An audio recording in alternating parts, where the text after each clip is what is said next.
የታላቁ ህዳሴ ግድብ ግንባታ መጠናቀቅ ላይ ጉልህ ድርሻ ከሚይዙ ተቋማት መካከል ከቅድመ ግንባታ ስራ ጀምሮ ላለፉት 14 ዓመታት ፕሮጀክቱን በበላይነት ሲመራ የቆየው የያኔው ሳሊኒ አሁኑ ዊቢውልድ ኮንስትራክሽን ኩባንያ በዋነኝነት የሚጠቀስ ነው።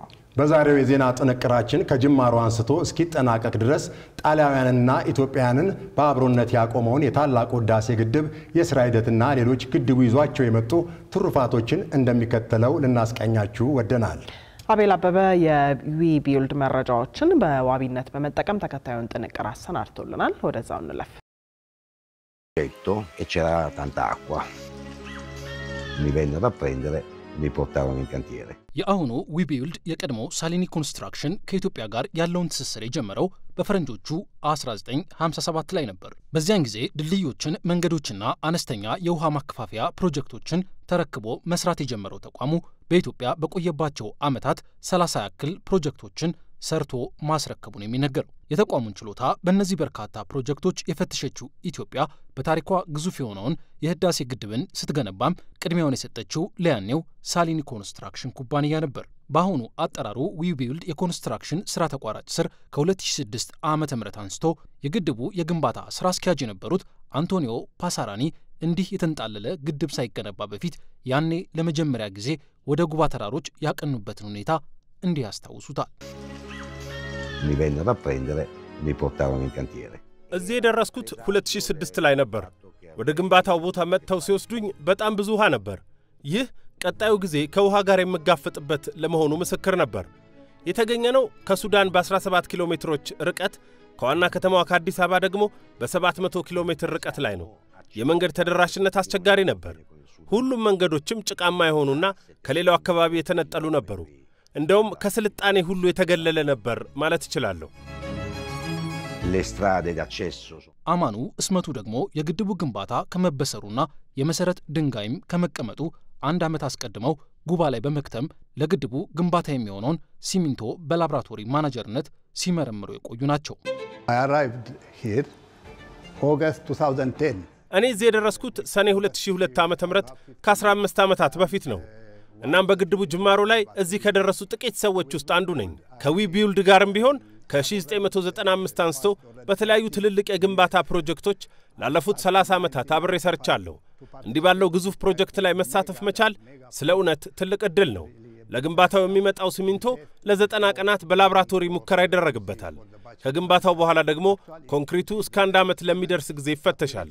ስራ በሚበዛባቸው ወቅቶችም እስከ 230 ሰራተኞች ስራው ላይ ይሰማሩ ነበር።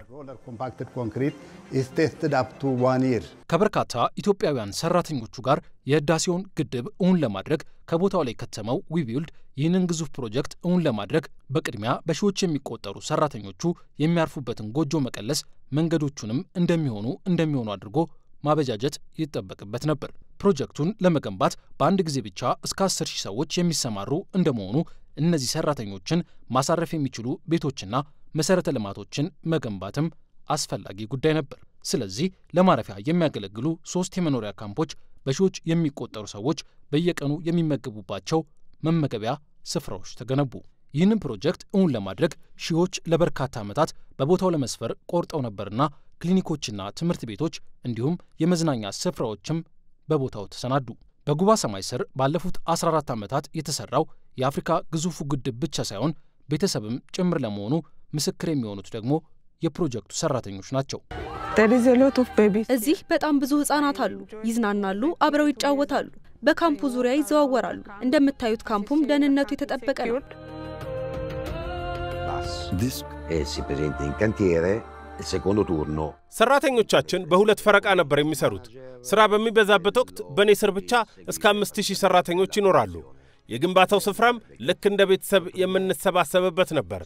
አመት ላይ አመት እየጨመረ በመጣ ቁጥር ሚስጥርን ታውቃለህ፣ ችግርም ሲኖር ታውቃለህ፣ ድክመቶችንም ትረዳለህ።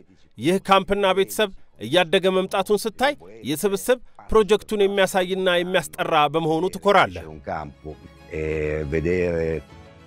የህዳሴው ግድብ ስራ ላይ ከተሳተፉ 25000 ሰራተኞች ውስጥ 95 በመቶ ሰራተኞች ኢትዮጵያውያን መሆናቸው በዊቢውልድ ጭምር ይፋ የተደረገ እውነታ ነው። እናም ግድቡን ኑሬ ብለው የያዙት እነዚህ ሰራተኞች ከምግብ ምርጫቸው ቅድሚያውን የሚይዘው እንጀራ ነበር። Each day from 6,000 up to 6,500 injera is produced. እዚህ በእያንዳንዱ ቀን ከ6000 እስከ 6500 እንጀራ ይጋገራል። ይህም ፕሮጀክት የጀመርነው በ2021 የፈረንጆቹ ዓመት ነው። የተጀመረውም የዊቢውልድ እና ሌሎች የኢትዮጵያ ኤሌክትሪክ ኃይል ሰራተኞች ጥራት ያለው እንጀራ ለማግኘት በመቸገራቸው ነበር። እናም ከ84 የበለጡ ሰራተኞች እዚህ ያለውን ስራ ይሰራሉ። More than 80 people, almost 84 people are working here. እንግዲህ ኢትዮጵያ በታላቅ ኩራት ያስመረቀችው ይህ ግዙፍ ግድብ ባለፉት 14 ዓመታት ውስጥ ያለፈው እንዲህ ባለ መንገድ ውስጥ ጭምር ነው። በአድዋ ተራሮች የተጻፈውን የኢትዮጵያና የጣሊያንን የመሸናነፍና የጠላትነት ታሪክ በዳግማዊ አድዋ ከጉባ ተራሮች መሃል በአዲስ የአብሮነት ቀለም አድምቆ የጻፈው ታላቁ የኢትዮጵያ ህዳሴ ግድብ የሀገሬው ሰው አፉን ከፈታበት ቋንቋ ተሻግሮ በጣሊያን አፍ ደስታውን እንዲገልጽ ጭምር ያስቻለ ሆኖ ከግንባታ ወደ ኃይል ማመንጨት ምዕራፍ ተሸጋግሯል። እኔ ወደፊት ለልጆቼ የምነግረውን ታሪክ ሰርቻለሁ። ምክንያቱም ይህ ትልቅ ግድብ ነው፣ ለአፍሪካም ጭምር ማለት ነው። ስለዚህ እዚህ ሰራ ነበር ብዬ ለልጆቼ ማውራት ለኔ ትልቅ ኩራት ነው፣ የምኮራበት ተሞክሮ ነው።